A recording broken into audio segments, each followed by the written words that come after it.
Hallelujah. एक बार खुदा ने हमें और आपको फिर से ये मौका दिया कि हम और आप सब मिलकर खुदा की स्तुति आराधना करें, खुदा के वचन में चलें। और बाबू गीत निकाल रहा है, कौन सा? बहुत बढ़िया, प्रेज द लॉर्ड। हमारा बाबू पास हो गया, God bless you, praise the Lord. प्रभु तुम्हें बहुत बड़ा है बेटा। आशीष से चाहते हैं, ईश्वर की पिता हूँ, आते हैं, प्रेज द लॉर्ड। अरे जादू वाली लगती है, प्रेज द लॉर्ड।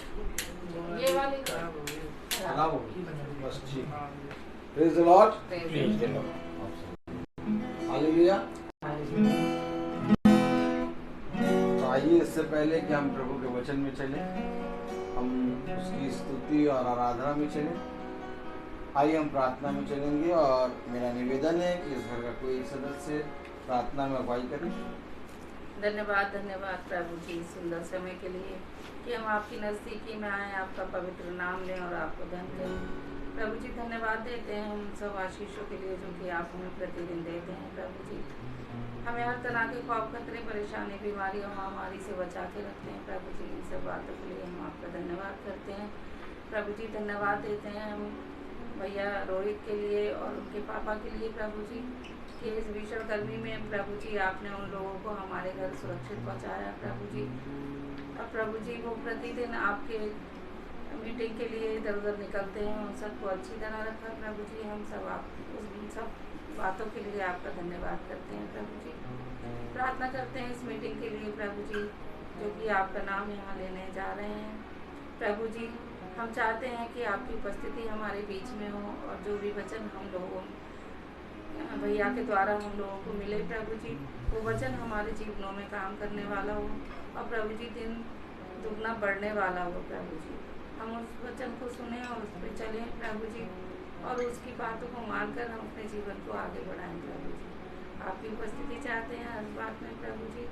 और प्रभु जी धन्यवाद करते हैं हम कि पिछले दिनों से अब तक प्रभु जी हम आपके अनुग्रह में सब ठीक रहे और फिर से मिलने पाए। सारी आदर महिमा आपको देते हुए आपके पवित्र मीठे नाम से मांगते हैं, सुनो प्रभु जी, आमीन।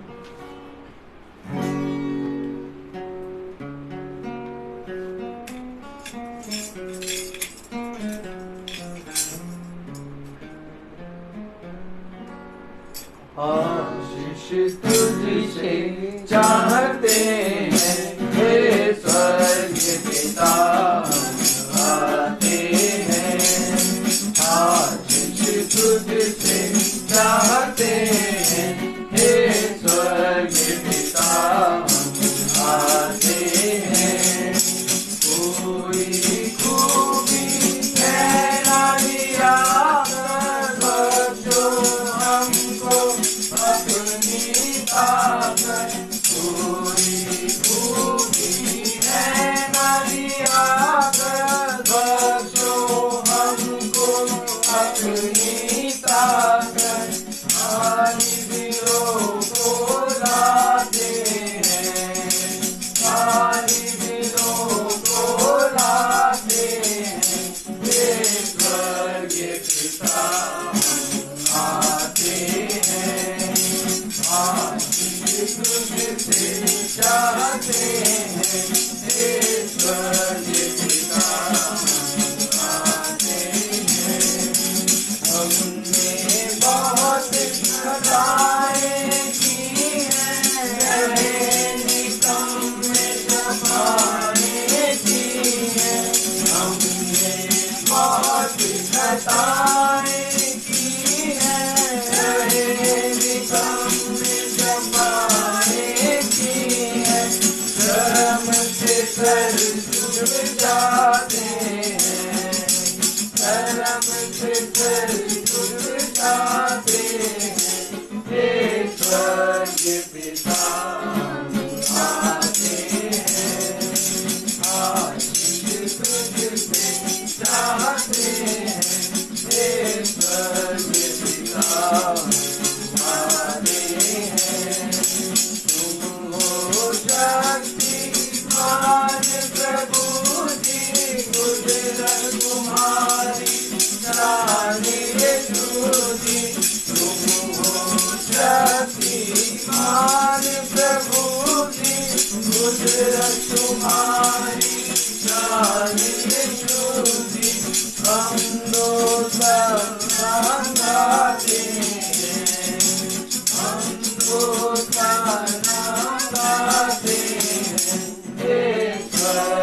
पिता आते हैं, आशीष तुझसे चाहते हैं, हे स्वर्गीय पिता आते हैं।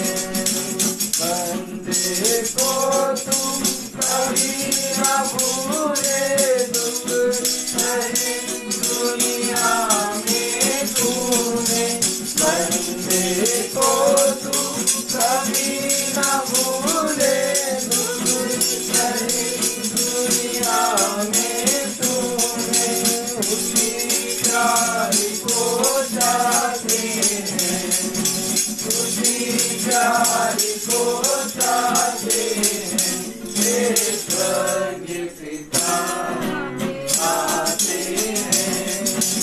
आशीष तुझसे चाहते हैं, हे स्वर्गीय पिता आते हैं, हे स्वर्गीय पिता आते हैं, हे स्वर्गीय पिता आते हैं।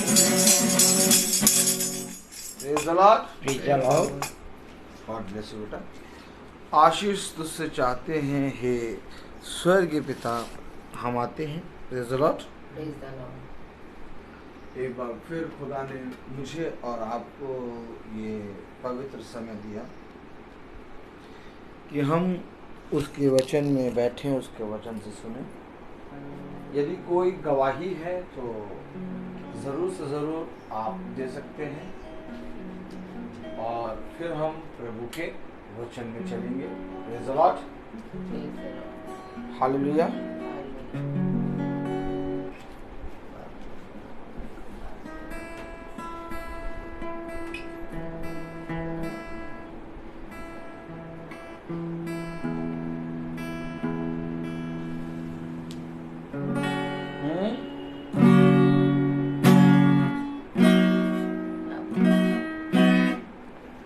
Praise the Lord। बाबू, यदि कोई गवाही है तो हम खड़े होकर गवाही दें, नहीं तो हम वचन में चलेंगे। Praise the Lord। Praise the Lord. Hallelujah. Hallelujah. हम वचन में चलें। Praise the Lord। हालेलुया।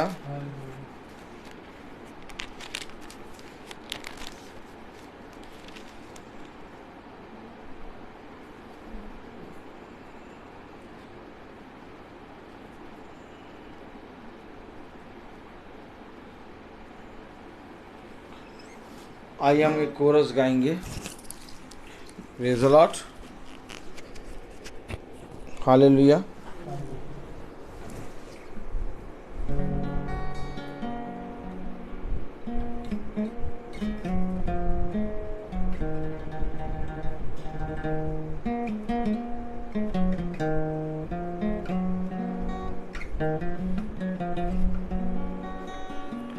पिछला सब भूल कर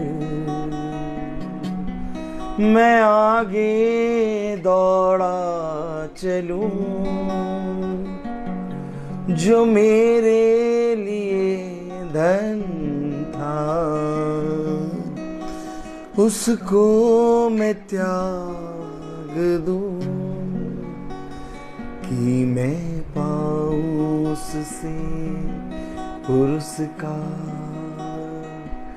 दौड़ा मैं जाऊं कि मैं पाऊं उससे पुरस्कार। दौड़ा मैं जाऊं, मैं जीऊं या मरूं,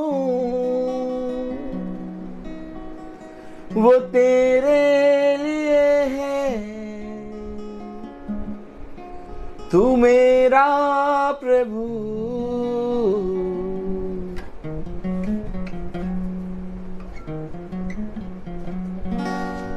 प्रेज़ द लॉर्ड। एक अवसर, बाइबल बताती है कि अवसर को धन्य मानो, क्योंकि इस समय एक बहुत बड़ा अवसर है, और जो अवसर है वो मेरे प्यारे भाई बहनों इस समय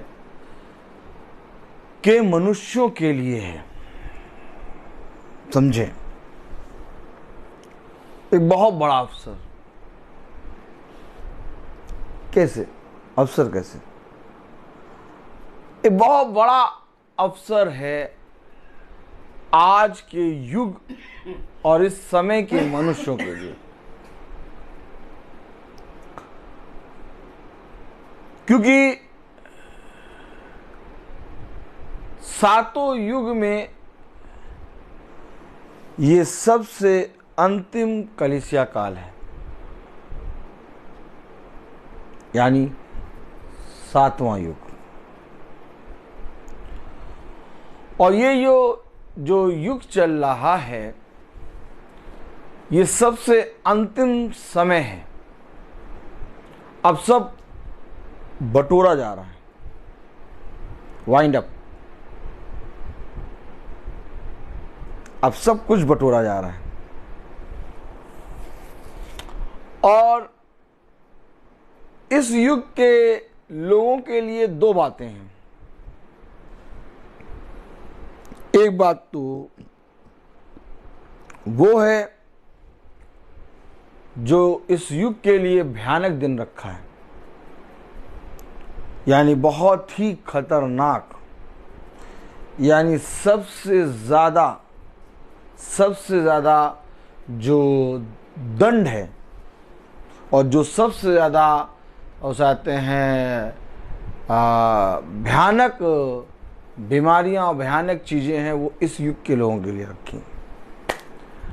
और ठीक इसी तरीके से इस युग के लोगों के लिए एक अवसर भी है,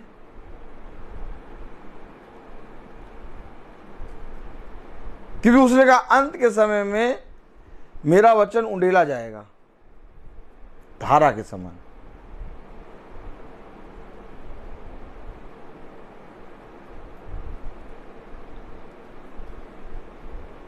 कुछ बता रहा है,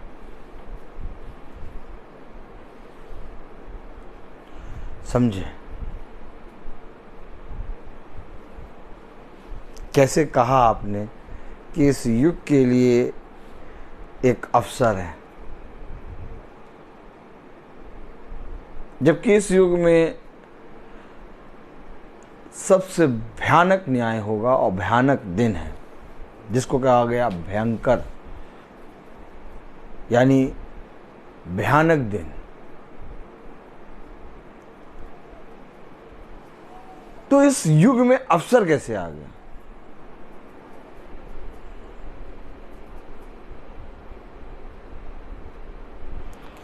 क्योंकि अवसर इसलिए है, कुछ दिखाएं। Hallelujah, praise the Lord, hallelujah. इब्रानियों खोलें।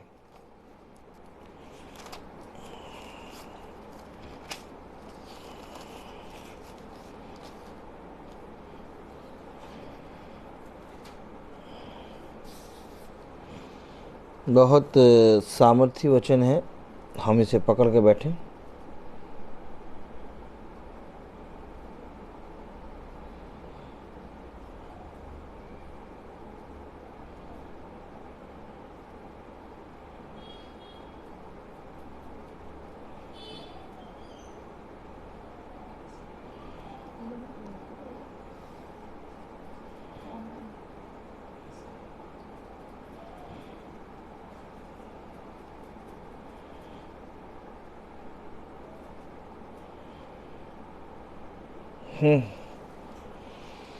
इब्रानियों पहला अध्याय उसकी पहली आयत हम सब अपने स्थानों पर खड़े होकर पढ़ेंगे। इब्रानियों उसका पहला अध्याय और उसकी पहली आयत, खुदा के वचन को आदर और महिमा मिले।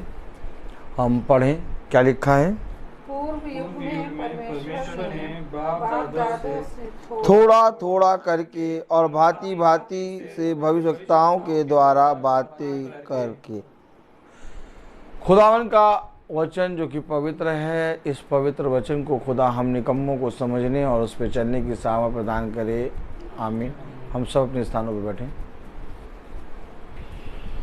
भयानक दिन। एक भयानक दिन की चर्चा है बाइबल में, और उसमें लिखा है कि पृथ्वी के सारे कुल के लोग छाती पीटेंगे।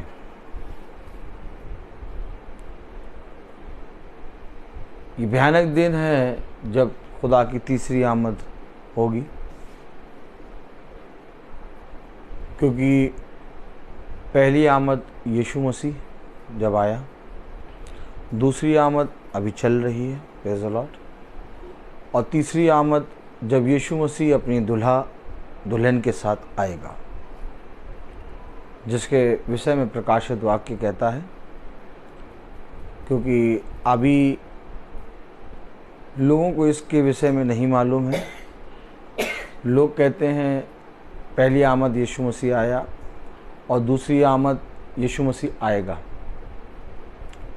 लेकिन इसके बीच में एक आमद है जो है चोर की नाई, जिसके विषय में मत्ती में लिखा है कि 10 कुंवारियाँ वो चाहते हैं मशाल लेके निकलेंगी और रात के तीसरे पहर दूल्हा आ जाएगा। दूल्हा कब आया? रात के तीसरे पहर, जब सब सो रहे थे, चोर की नाई। तो ये जो चोर की नाई आमद है, ये है दूसरी आमद जो इस समय चल रही है, अर्थात यीशु मसीह इस पृथ्वी पर आया हुआ है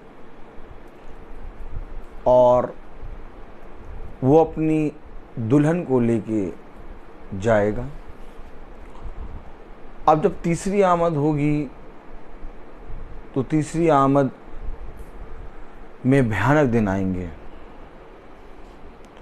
और इस समय के लोगों पर भयानक दिन और उत्सव दोनों चीजें हैं। उत्साह, अवसर। ये कैसा अवसर बता रहे हैं आप?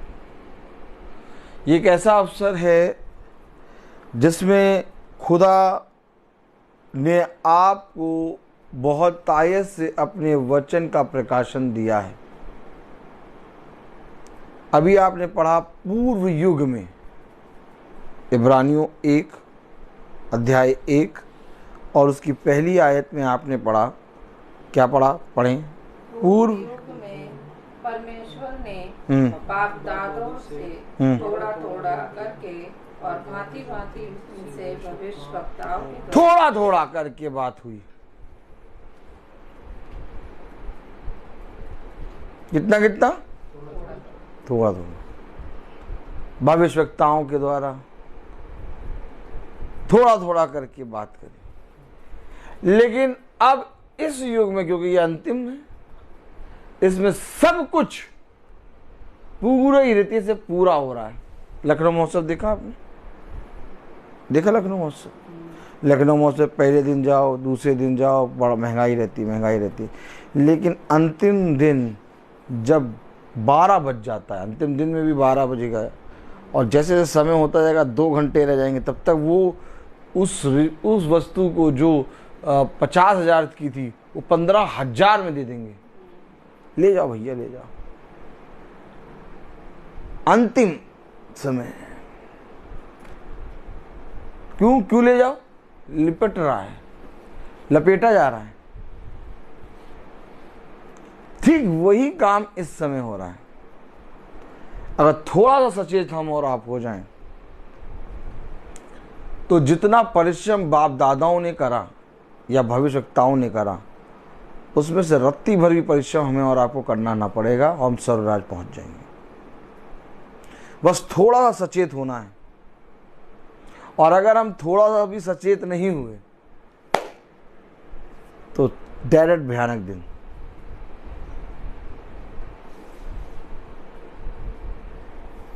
अवसर क्या है? अवसर ये है कि हमारे बाप दादाओं और पुरखों को थोड़ा थोड़ा करके मिला, और हम पर खुदा ने पूरा प्रकाशन उंडेल दिया, क्योंकि अब यह अंतिम है।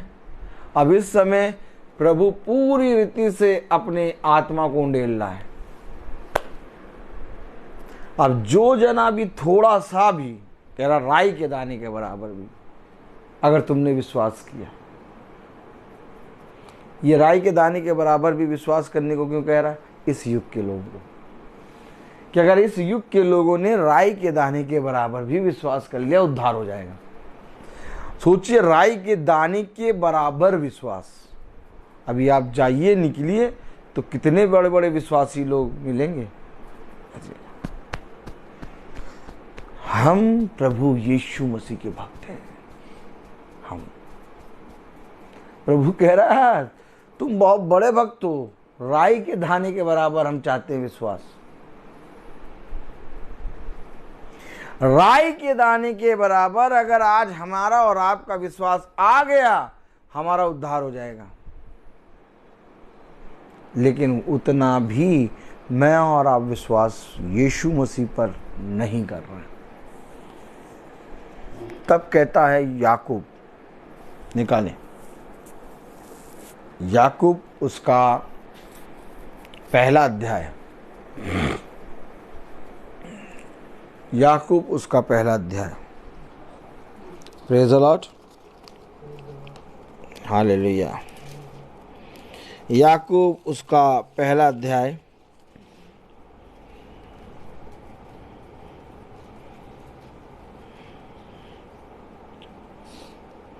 22वीं आयत पढ़ें। याकूब 1:22। परंतु वचन पर चलने वाले बनो और केवल सुनने वाले ही नहीं। ये देखिए, अपने आप को धोखा देते हैं। धोखा दे रहे हैं अपने आप को, अपने आप को धोखा दे रहे हैं।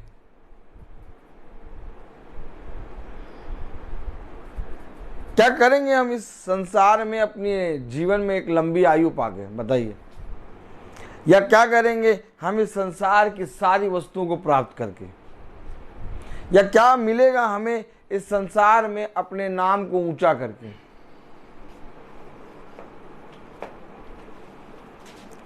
क्योंकि हमें मालूम है कि एक ना एक दिन वो सृष्टिकर्ता जिसने मां के गर्भ में मुझे रचा, वो मेरे सामने आके खड़ा हो जाएगा। वो मेरे सामने आके खड़ा हो जाएगा और मुझसे कहेगा कि तेरा विश्वास कहाँ है। Praise the Lord, hallelujah. तेरा विश्वास कहाँ है? समझे वचन को। वो मेरे और आपके सामने आके खड़ा हो जाएगा और कहेगा तेरा विश्वास। क्या हम उसको प्रमाण देंगे? क्योंकि एक विश्वास के द्वारा ही आदमी पहचाना जाता है। आमीन। अब विश्वास कैसा होना चाहिए? क्योंकि कलाम कह रहा, क्या कह रहा? याकूब उसका पहला अध्याय और उसकी 22वीं आयत में, परंतु वचन पर चलने वाले बनो और केवल सुनने वाले ही नहीं। वचन पर चलने वाले बनो, केवल सुनने वाले नहीं, जो अपने आप को धोखा देता है। अब वचन पे चलने वाले बनने के लिए तुम्हारे अंदर राई के दाने के बराबर विश्वास होना पड़ेगा। अगर मेरे अंदर राई के दाने के बराबर विश्वास नहीं, तो ये जो अवसर है मेरे लिए एक भयानक दिन में बदल जाएगा। अवसर क्या है? आइए देखें। प्रेज़ द लॉर्ड, निकालें रोमियो उसका 9वां अध्याय,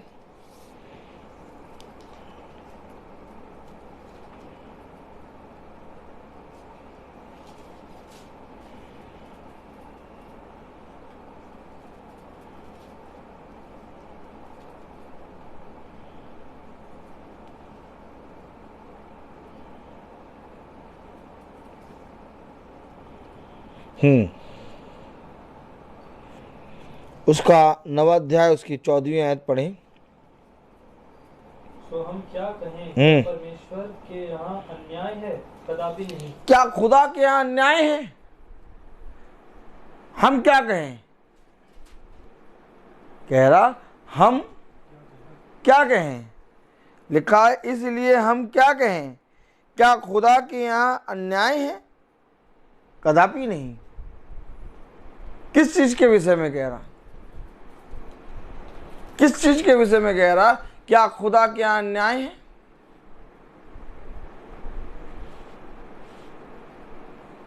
एक आयत पढ़ें, रोमियो 9वां अध्याय और उसकी 4थी आयत। वे इजरायली है, अब सुने, और वे इजरायली हैं। कौन कौन इजरायली है? इजराइल जो खुदा का चुना गया पात्र है। लिखा है वे इजरायली है और लेपालकपन का हक और महिमा और वाचाएं और व्यवस्था और उपासना और प्रतिज्ञाएं उन्हीं की हैं। क्या चीज रह गया जो हमें मिले? वाचाएं, प्रतिज्ञा, लेपालकपन का हक और वाचाएं और महिमा, सब व्यवस्था सब उन्हीं की है। तो हमें क्या खुदा अन्यायी है? कदापि नहीं। सब कुछ उन्हें मिला, तो मुझे और आपको क्या मिला? हम कहते हैं वचन हमारा है। क्या कहते हैं आप? ये बाइबल हमारी पुस्तक है, कहते हैं ना। आप क्या कहते हैं? कि हम वचन में चलते हैं, वचन हमारा है। लेकिन वचन में तो लिखा, क्या लिखा 4थी आयत में? वे इजरायली हैं और लेपालकपन का हक और महिमाएं और वाचाएं और व्यवस्था और उपासना और प्रतिज्ञाएं उन्हीं की हैं। प्रतिज्ञाएं किसके अंदर होती हैं? वचन के अंदर। वाचाएं किसके अंदर होती हैं? वचन के अंदर। महिमा किसकी होती है? वचन की। सब कुछ उन्हीं का। तो कौन कहता है ये वचन मेरा है? आप कैसे कहते हैं कि ये वचन मेरा है, जबकि वचन में लिखा वे इजरायली हैं और उनके लिए वाचाएं, लेपालकपन का अधिकार और साथ सारी चीजें उनका है। तो मैं कैसे मानूं कि ये वचन मेरा है? कैसे हक से हम कहते हैं ना, अरे उन्हें वचन नहीं मालूम, और क्या उन्हें वचन नहीं मालूम? भैया वचन नहीं मालूम, उन्हें वचन नहीं मालूम, हमें मालूम है वचन। हाँ, और क्या? काश आप वचन जानते।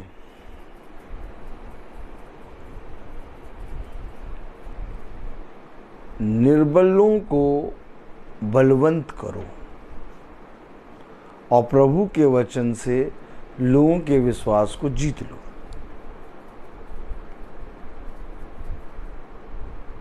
आज एक याजक, एक पास्टर दूसरे पास्टर को कहता उन्हें वचन बोलना नहीं आता।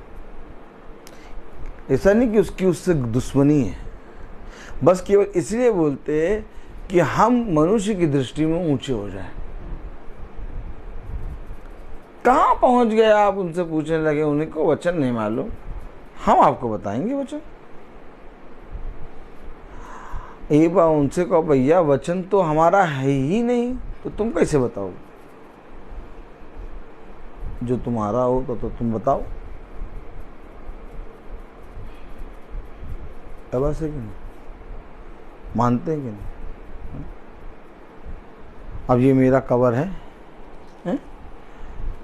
ये मेरा कवर है, तो मैं इसको बेचूं चाहे ना बेचूं, तो ये मेरा है ना।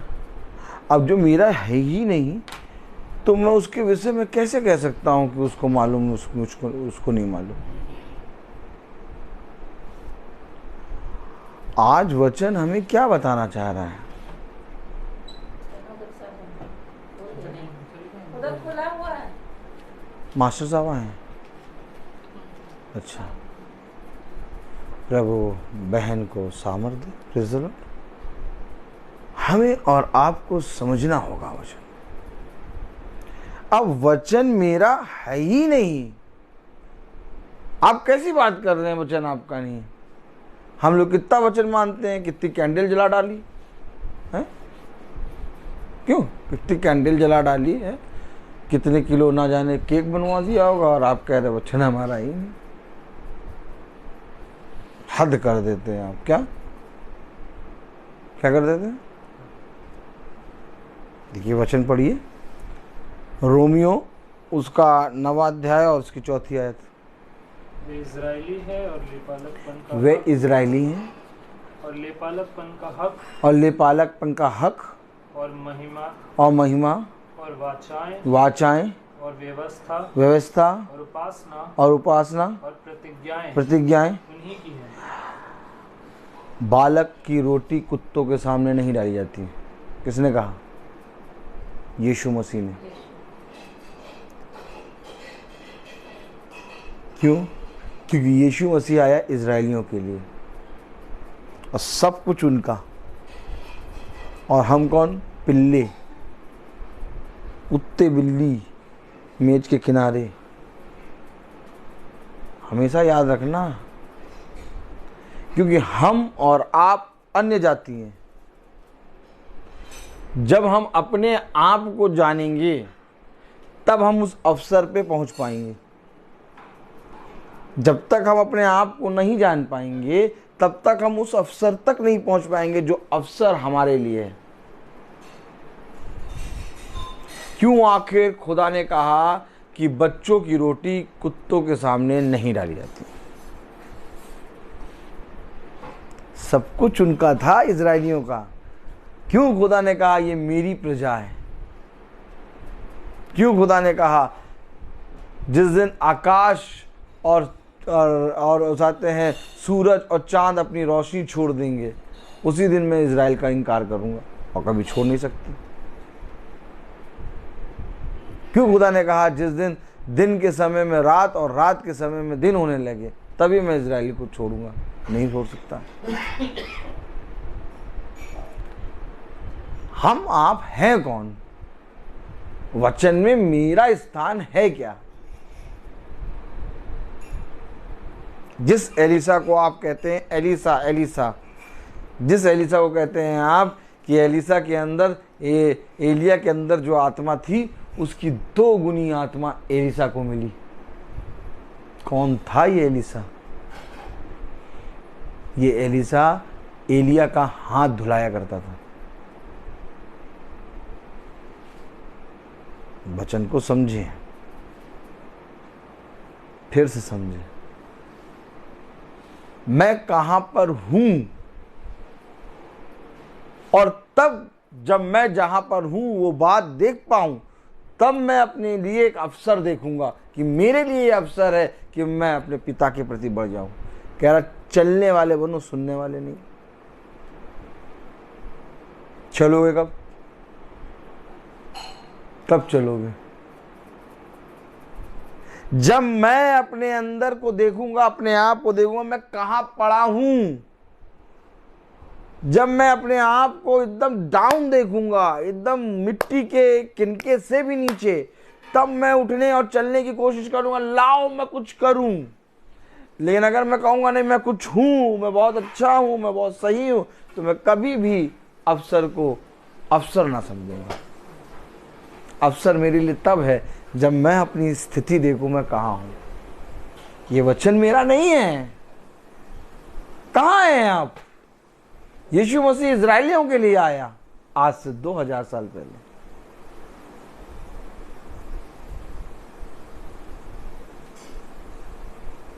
कहा तुम मेरे पुत्र पुत्रियां हो। कौन? इजराइल।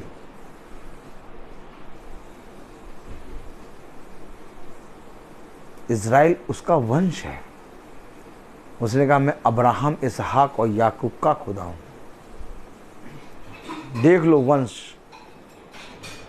मती खोलो, मती में लिखा वंश।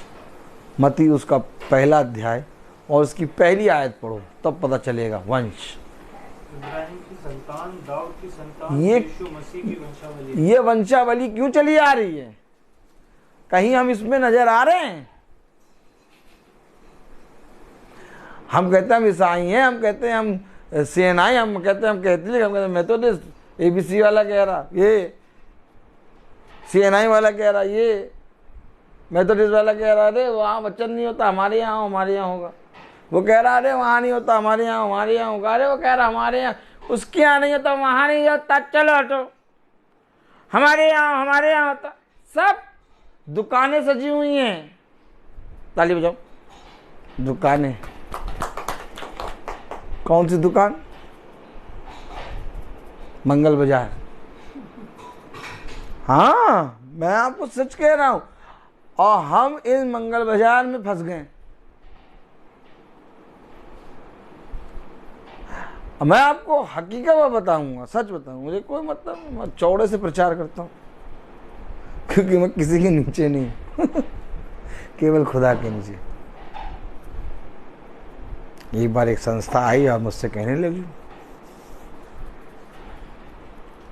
ब्रदर, मैंने कहा हाँ, आप हमारे साथ आ जाइए, बढ़िया आपको एक मिलेगा और सब बढ़ेंगे, आप कलीसिया मिल जाएगी, आप हमारी संस्था में आ जाइए,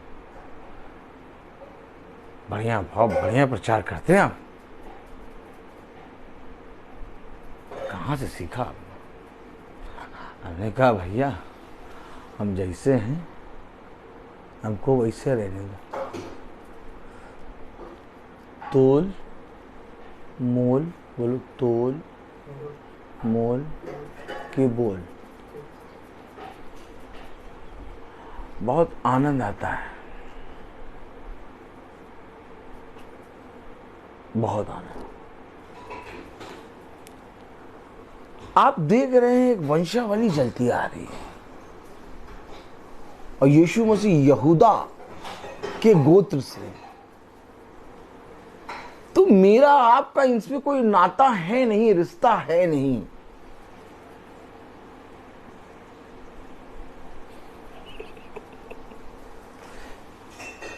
इसलिए हम कहीं ये ना समझ लें कि हमें वचन ज्यादा आता है, उसे वचन कम आता है, वो तो चर्च आते ही नहीं है भैया। मुंह देखिए, अरे वो तो चर्च ही नहीं आते भैया।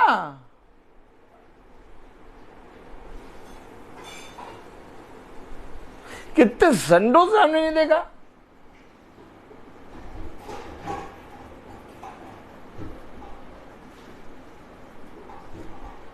ये सब क्या चल रहा है? यहां तो वचन ने तुम्हें, जो तुम दिखते हो, तुम्हें भी इनकार कर दिया। देखो मैं नहीं कह रहा, रोमियो 9:4 क्या कह रहा?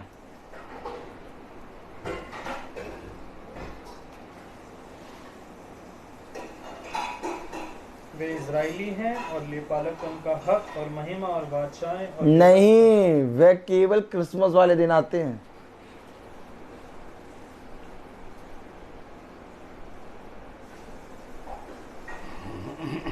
अब देखिएगा वे आएंगे गुड फ्राइडे वाले दिन। काट डाला प्रभु ने सबको।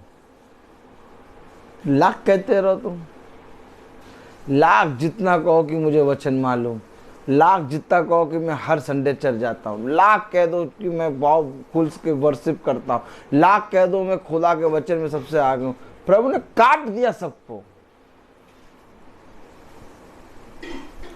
लिया चापड़ चला दिया। हो कौन तुम? खुदा का वचन जिस दिन हम समझ जाएंगे, उस दिन हमें इस पृथ्वी पर कोई भी दुख नहीं मिलेगा। और सामर्थ्य खुदा है, कह रहा वे इजरायली हैं। आप पढ़े, वे इजरायली हैं और लेपालकपन का हक लेपालकपन का हक और महिमा और महिमा और वाचाएं और वाचाएं और व्यवस्था और व्यवस्था और उपासना और उपासना और प्रतिज्ञाएं और प्रतिज्ञाएं उन्हीं की हैं। कह रहा 14वीं आयत में। इसलिए हम क्या कहें, क्या खुदा के यहाँ अन्याय है? हाँ, सब उन्हीं को दे दिया, हमको कुछ दिया ही नहीं। अरे भैया, हमने सुना कि वो आपके पापा ने पापा जी, हे पापा जी, हमने सुना भैया कि उस आते हैं आपके पापा ने तीनों बेटों को जायदाद बांट दी, जायदाद बांट दी। तो भैया छोटा वाला कहीं गया तो पूछा गया, अरे आपके पापा ने जायदाद बांट दी है, जो तुम्हें कितना मिला, क्या मिला इससे? अरे क्या कह रहे हैं, वो अन्यायी है। अन्यायी क्या? देखो क्या कह, तो सब कुछ दे दिया उनको, बड़े वाले को, बीच वाले को, हमको कुछ नहीं दिया। क्या मिला आपको? आप और हम इतने सालों से केक बनवा रहे हैं, क्यों? ड्राई फ्रूट्स लेके आते, केक चाहे जितना महंगा हो, बनवाई चाहे जितनी महंगी हो, कुछ भी हो जाए, लेकिन 4 किलो के नीचे तो बनता नहीं है। बाबू ठीक है? बाबू बताओ, ठीक? नहीं, अब तुम्हारी ड्यूटी भी लगने वाली है, तो बात समझे, बच नहीं सकते तुम इस काम से। आनंद आता नहीं?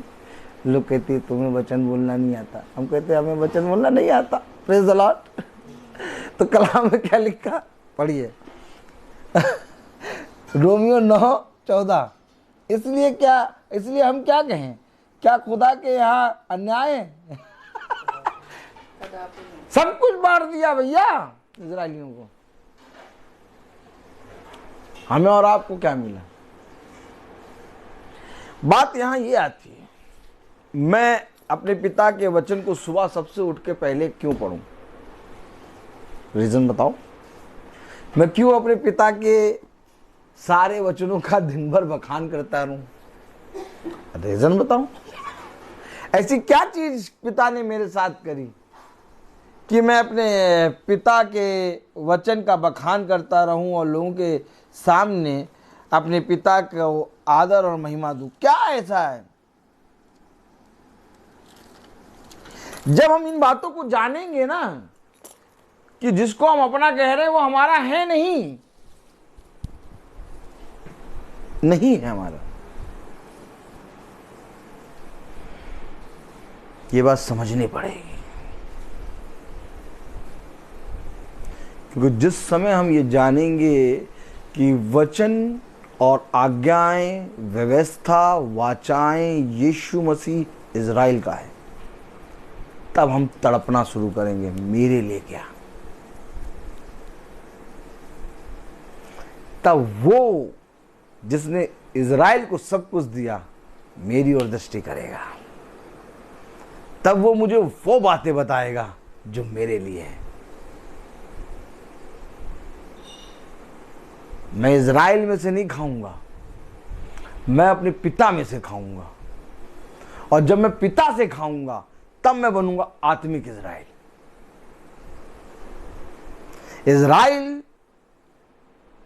इज़राइल का कोई मनुष्य, जो मनुष्य है इज़राइल में, वो मुझे इज़राइली नहीं बना सकते, क्योंकि हम सब इज़राइली नहीं हैं। इज़राइली वे हैं जो जन्म से इज़राइली में हैं। आमीन। तो मुझे इज़राइली बनाएगा कौन? पिता। और मुझे इज़राइली पिता क्यों बनाएगा? काहे बनाएगा? जब मैं पिता के पास जाऊंगा और अपना हक मांगूंगा, जब मैं पिता के पास जाऊंगा और पिता से कहूंगा पिता मुझे दे, तब पिता कहेगा तेरे लिए मैंने क्या रखा है। याद रखिए। आइए पढ़ाएं हमें आपको एक आयत, प्रेरितों खोलें, उसका 9वां अध्याय।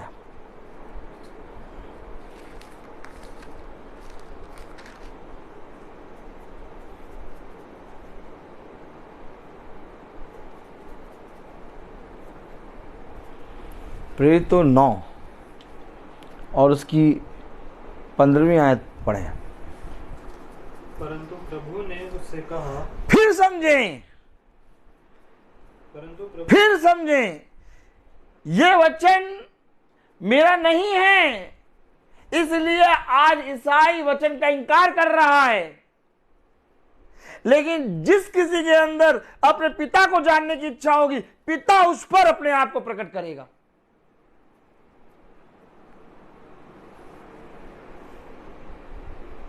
अब देखो वचन में क्या आया, पढ़ो। प्रेरितों 9:15। परंतु प्रभु ने उससे कहा। अब किसने कहा? मैंने नहीं कहा भाई, मैंने आपको अभी वचन से पढ़ाया। अब प्रभु ने उससे कहा कि तू चला जा, कि तू चला जा, क्योंकि ये तो अन्य जातियों और राजाओं और इजरायलियों के सामने मेरा नाम प्रकट करने के लिए। अब नाम प्रकट होगा। अन्य जातियों, राजाओं और इजरायलियों पर मेरा नाम प्रकट करने का चुना हुआ पात्र है। तो भैया प्रकट होना है, और जब तक प्रकट नहीं होगा तब तक खुदा कह रहा मेरा तुझसे क्या नाता।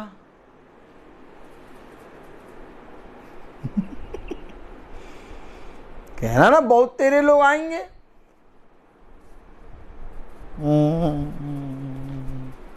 हमने तुम्हारे नाम से दुष्ट आत्माएं निकाली थी, हाँ हम गए थे तुम्हारे नाम से, उस आते हैं वो रोगी को चंगा करते थे। हम उस आते हैं तुम्हारे नाम से प्रचार करते थे।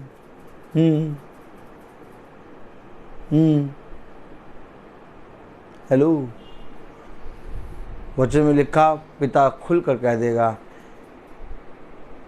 हे कुकर्मियों यहां से चले जाओ, मैं तुम्हें नहीं जानता। प्रकट होगा ना नाम,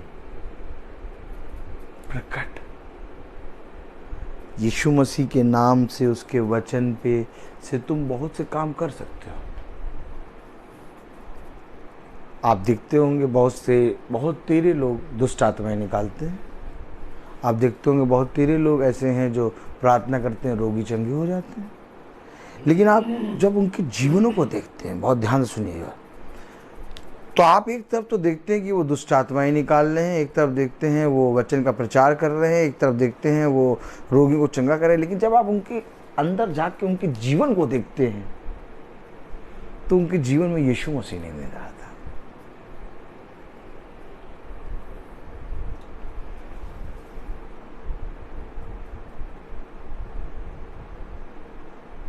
उनके अंदर छल कपट, मेरा तेरा, ऊंच नीच सब कुछ नजर आएगा। फिर आप डाउट होते हैं, यार ऐसे तो देखो तो दुष्ट आत्माएं भी निकालते हैं, ऐसे तो देखो तो रोगियों को भी चंगा करते हैं, ऐसे तो देखो तो प्रचार भी अच्छा करते हैं, लेकिन जब इनके जीवन को देखो तो इनका जीवन तो एकदम वचन से है ही नहीं।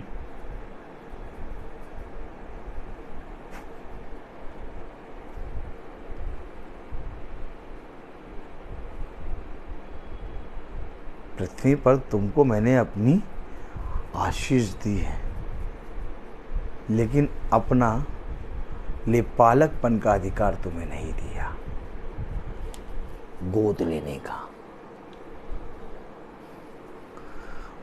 वो अधिकार उसको मिलेगा जो वचन को अपने जीवन में प्रकट होने देगा। याद रखो, याद रखो, मेरे इस जीवन से मैं जहां जाता हूं वहां खुदा बहुत सी दुष्ट आत्माओं को निकालता है, लेकिन कभी भी मैं प्रचार नहीं करता उनका। बहुत तेरे रोगियों को जब प्रार्थना करता चंगे होते हैं, कभी भी इस चीज का बखान नहीं करता। ये काम होने हैं, ये काम अवश्य होने हैं, क्योंकि उसने कहा तू कहेगा और होगा। लेकिन मुझे प्रचार करना अपने पिता के वचन का, जिसको आज मनुष्य नहीं जानता। आज मनुष्य अंधकार की शक्तियों को और खुदा की सामर्थ को एक समझ बैठा है। लेकिन नहीं, खुदा की सामर्थ अंधकार की शक्तियों को रौंदती है, ये मनुष्य नहीं जानता। इसलिए मनुष्य का क्रोध, इसलिए मनुष्य के अंदर झगड़े, क्रोध, रगड़े और एक दूसरे के विरोध में बोलने की आत्मा है, वो नहीं आ रही। एक ही कलीसिया के अंदर सब जने एक मन होकर प्रार्थना नहीं कर पा रहे।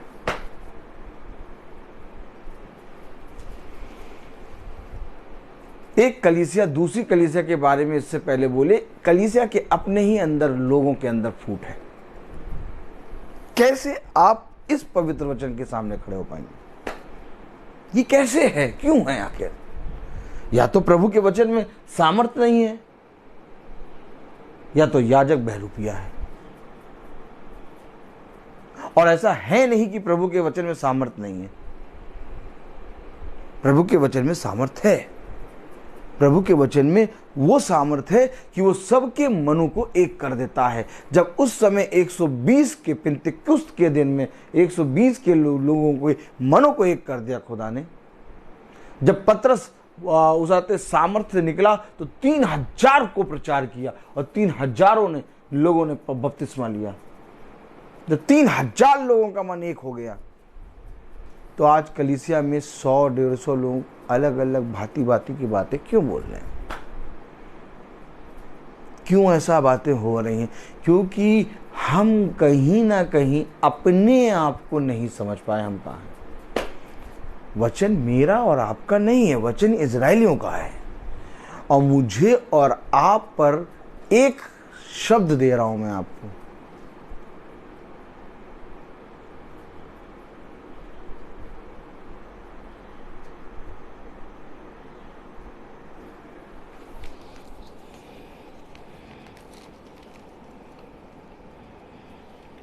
Praise the Lord.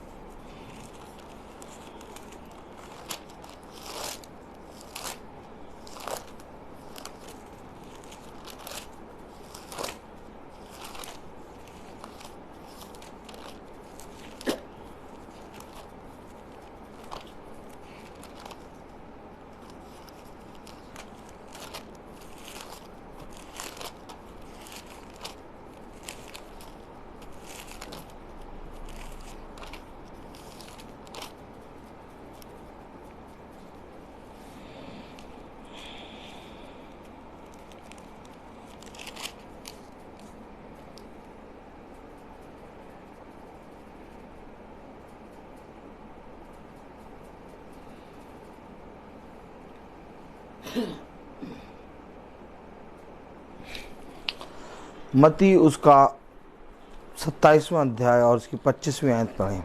कहाँ से आखिर वचन हमारे पास आया और कहाँ से ऐसा हुआ कि वचन को हम निकम्मे पढ़ने लगे और समझने लगे। आइए देखें मत्ती 27 और उसकी 25वीं आयत पढ़ें। सब लोगों ने उत्तर दिया। देखिए समझिए, सबसे पहले समझिए, सबसे पहले समझिए। आपने पढ़ा सब कुछ उनका है, वे इजरायली हैं। पहले ये इजरायलियों को पकड़ो कि सब कुछ उनका था, तो कहीं ना कहीं उन्होंने छोड़ा। अब समझो, तो जब छोड़ा तो किसी ने पकड़ा होगा। अब छोड़ा किसने, छूटा किससे? क्योंकि वे इजरायली हैं और सारी चीजें उन्हीं की हैं, तो इजराइल को छोड़ना होगा। बात मानते हैं कि नहीं सिस्टर? बात मानती हैं कि नहीं? अभी आपने पढ़ा वे इजरायली हैं, प्रतिज्ञाएं, वाचाएं, लेपालकपन का अधिकार, महिमा सब उन्हीं का। तो जब उसका है तो वो जब तक छोड़ेगा नहीं, तब तक हमारा और आप लोमड़ी के समान नीचे पेड़ के फल को देख के गिरे तो खाएं। अब लोमड़ी बेचारी परेशान। बात समझ रहे? इजरायली का है। अब आइए पढ़ें मत्ती 27:25। सब लोगों ने उत्तर दिया, हाँ, इसका लहू हम पर और हमारी संतान पर हो। ये देखिए, छोड़ा उसने, इसका लहू हम पर और हमारी संतानों पर हो। कौन कह रहा है? इज़राइल। ये छोड़ा उसने यीशु मसीह को, अर्थात छुटकारे को। था उसका सब कुछ। यीशु मसीह किसके लिए आया?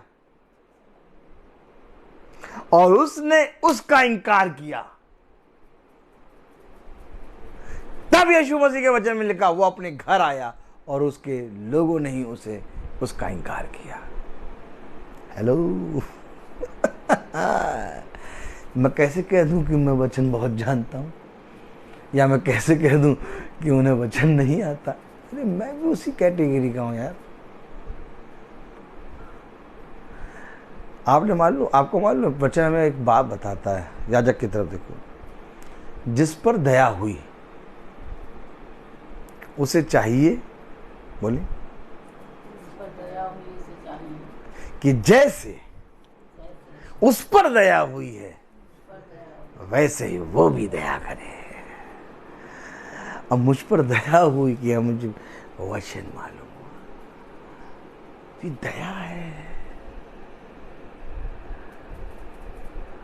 अब जिसको नहीं मालूम उसको मुझे बताना है। ये मेरे लिए कहा गया, जिस पर दया हुई उसके लिए ये पिता ने रखा कि जैसे तुझ पर दया की गई है। क्या तुझे नहीं चाहिए था कि जैसे तेरों पर दया करी गई वैसे उस पर भी तू दया करे? ये दया हम पर दया हुई है। इज़राइल ने कहा, इसका लहू हम पर और हमारी संतान पर हो। Praise the Lord. पढ़ें 26वीं आयत। इस पर उसने बरअब्बा, ये कौन बरअब्बा? कौन बरअब्बा? हम और आप। इधर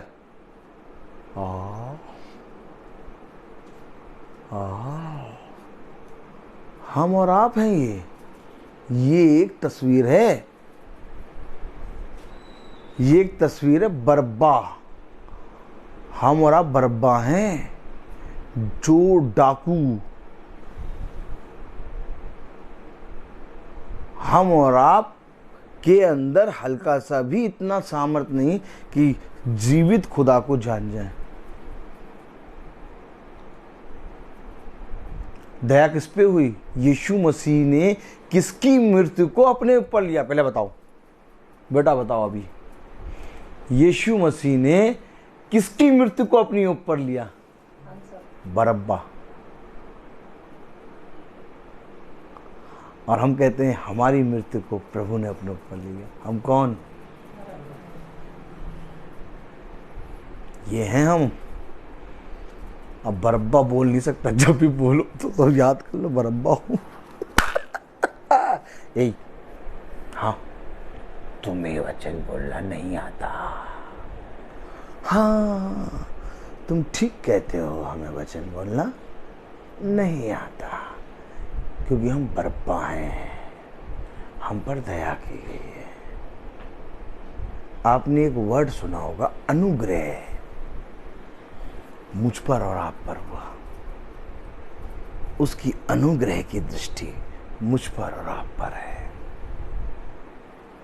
जब उसकी संतान ने उसका इनकार किया तो उसने हमारी और आपकी मृत्यु को अपने ऊपर ले लिया। अब मैं पूछूं, एक छोड़ा गया, कौन छोड़ा गया? बरअब्बा। एक की मृत्यु ले ली, किसकी ली? बरअब्बा की। और आज हम निकम्मे उस बरअब्बा को बरअब्बा कहते हैं। वो बरअब्बा डाकू था, हमारा यीशु मसीह वो बरअब्बा नहीं, हम बरअब्बा। वचन हमें क्या बता रहा? जिस दिन तुम अपनी सच्चाई जान जाओगे उस दिन तुम दूसरों पर दया करने लगोगे। मनुष्य वचन नहीं जानता। क्यों नहीं जानता? क्योंकि उस पर पिता ने अपने वचन को प्रकट ही नहीं किया। क्या ही धन्य होता कि पिता हम निकम्मों पर अपने वचन को प्रकट करता।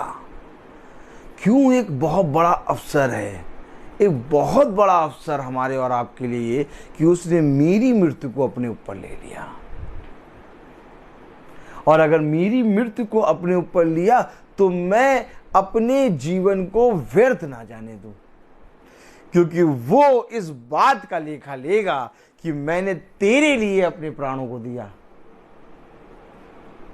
और तूने मेरे लहू को बहा, जो मेरा बहा था, उस लहू को तूने व्यर्थ कर दिया। इसलिए मेरे प्यारे भाई बहनों, वचन कह रहा याकूब उसका पहला अध्याय और उसकी 22वीं आयत में, चलने वाले बनो, सुनने वाले नहीं, जो अपने आप को धोखा देते। मेरे और आपका उद्धार बाइबल पढ़ने से नहीं होगा, लंबी लंबी प्रार्थनाएं करने से मेरे और आपका उद्धार नहीं हो सकता। उद्धार को ग्रहण करना होगा।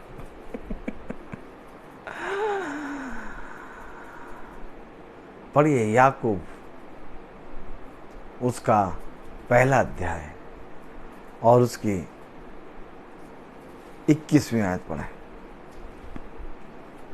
इसमें सारी मलिनता और बैर भाव की बढ़ती को दूर करके उस वचन को नम्रता से ग्रहण कर लो, जो हृदय में बोया गया और जो तुम्हारे प्राणों का उद्धार कर सकता है।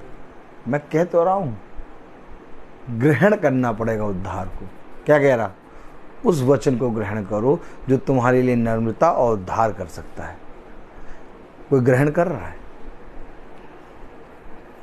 नॉर्मली आप जिस पे भी विश्वास करते हैं उस पे आप कहिए, भैया हाँ वो आज आप क्या प्रार्थना, या तो किसी दिन आप क्या प्रार्थना करना चाहते हैं? हमारी ये प्रार्थना किस बात की? समय नहीं है, बच्चे चले जाते हैं और हम हस्बैंड वाइफ भी चले जाते हैं, फिर रात में आते हुए 6-7 बजे तक। संडे वाले दिन तो चर्च ही आ जाते हैं।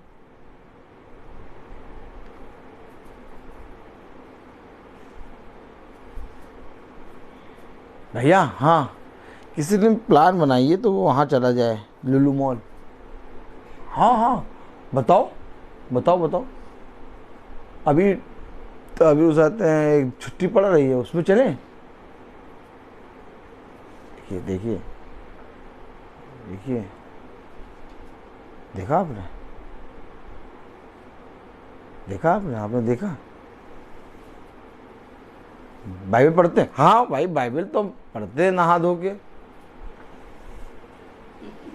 आज ही आलू के पराठे खाने के बाद बाइबल पढ़ा था।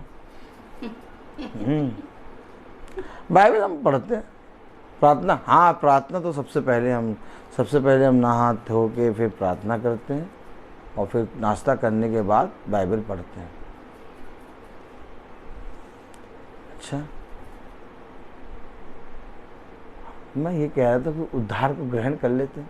उद्धार को ग्रहण कर लेते हैं, बाइबल पढ़ते प्रार्थना करते हैं, उद्धार तो हमारा है ही, इसको ग्रहण कैसे करना? ये बहुत बड़ी प्रॉब्लम में है ना मनुष्य। हाँ मैं जाते गाड़ी लगा रहा, एक बहन मतलब एक टीचर गाड़ी लगा रही, वो भी तो मैंने गाड़ी लगाते रहे मुझे बाइबल पढ़ी है। हाँ सर हम बाइबल रोज़ पढ़ते हैं, अपना उसाते बाइबल हम रात में खाना ना खाने के बाद पढ़ते हैं। मैंने कहा एक स्थान है, स्थान। डैनियल दिन के 3 पहर प्रार्थना करता था, प्रभु को पहला स्थान देना है। बस शुरू प्रचार, वहीं से प्रचार अवसर।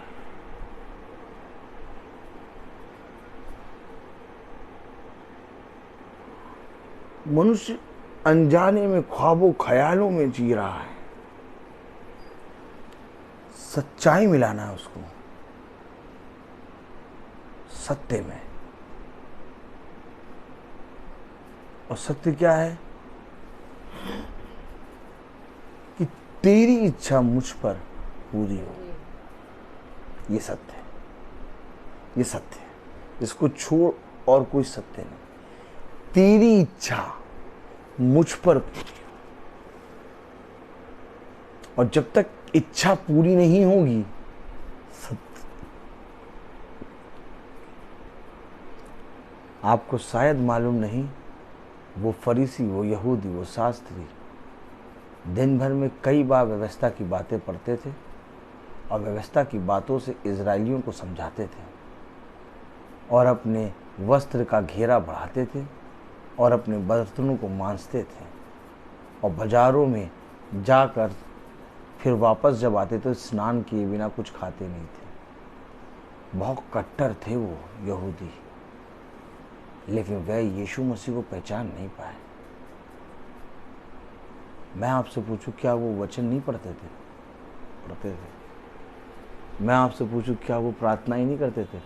करते थे। जिसके विषय में पौलुस ने कहा, हे कपटियों, तुम जो लंबी लंबी प्रार्थनाएं करते हो और गालों को बजाते रहते हो, तुम होठों से तो प्रभु प्रभु कहते हो, पर तो तुम्हारा मन मुझसे बहुत दूर।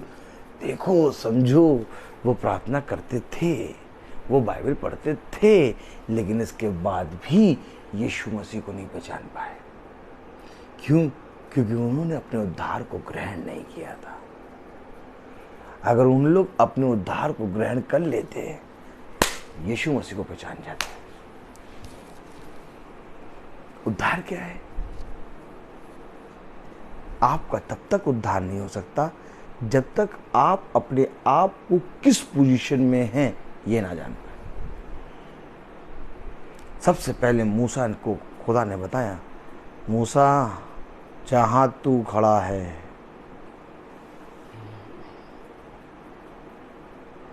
वो पवित्र स्थान है,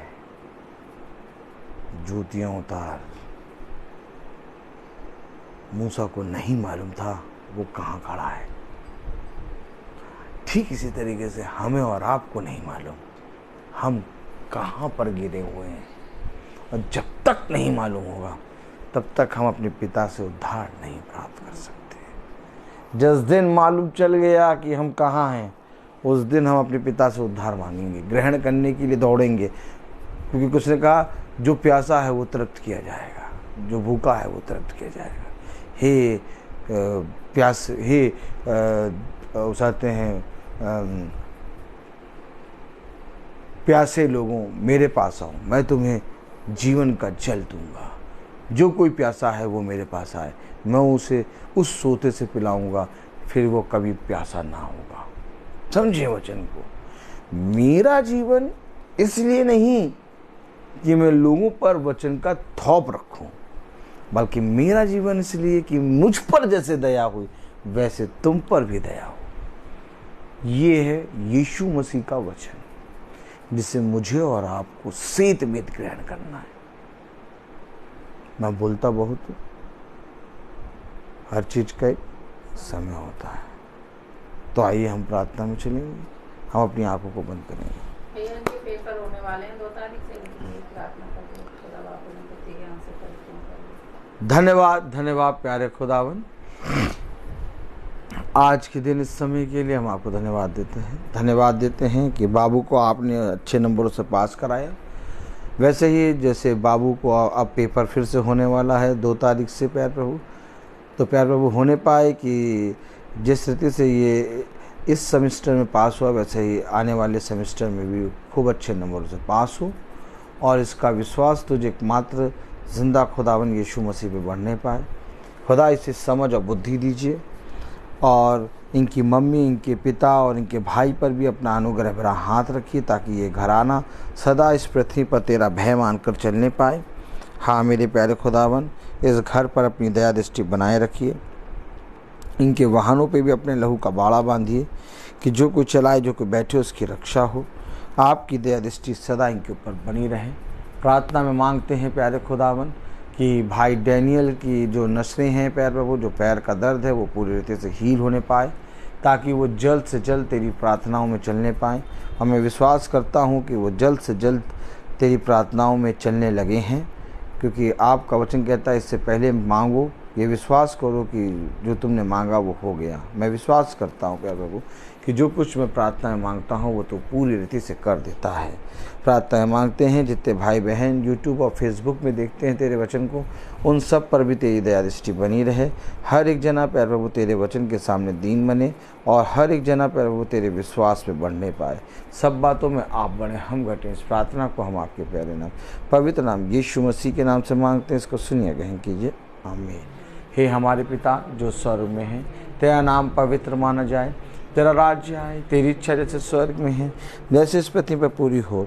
हमारा प्रतिदिन का आहार आज हमें दे और हमारे अपराध हमें क्षमा कर जैसे हम भी अपने अपराधियों को क्षमा करते हैं, और हमें परीक्षा में न डाल परंतु बुराई से बचा। बादशाह कुदरत जलाल और महिमा सदा तेरी है, आमीन। अब हमारे खुदावन यीशु मसीह का फजल, खुदा बाप की मोहब्बत, पाक रूह की रिफाकत और शराकत हम में से हर एक विश्वासी जन के साथ अब से लेकर अनंत काल तक होती रहे, आमीन। धन्यवाद धन्यवाद धन्यवाद, सारी आशीषों के सोते धन्यवाद धन्यवाद धन्यवाद, सारी आशीषों के सोते धन्यवाद, सारी आशीषें आती ऊपर से, हालेलुया। धन्यवाद धन्यवाद धन्यवाद, सारी आशीषों के सोते धन्यवाद।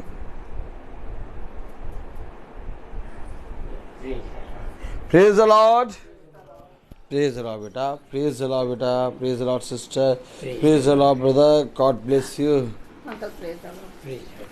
भैया हाँ, ये अभी के लिए जरा सा प्रार्थना करिए। अच्छा, सबके लिए करते हैं अभी हम प्रार्थना। Praise the Lord, praise the Lord. कल की प्रार्थना शाम को 5 बजे आलमबाग में एक नया घर है वहाँ पर होगी, जिसको सुच्ची बहन ने बताया है, और खुदा की दया से बहुत आया से बहन को भी बढ़ाए खुदा, और उस घर में जहाँ प्रार्थना होती है उस घर पे भी अपनी सामर्थ दे, आमीन।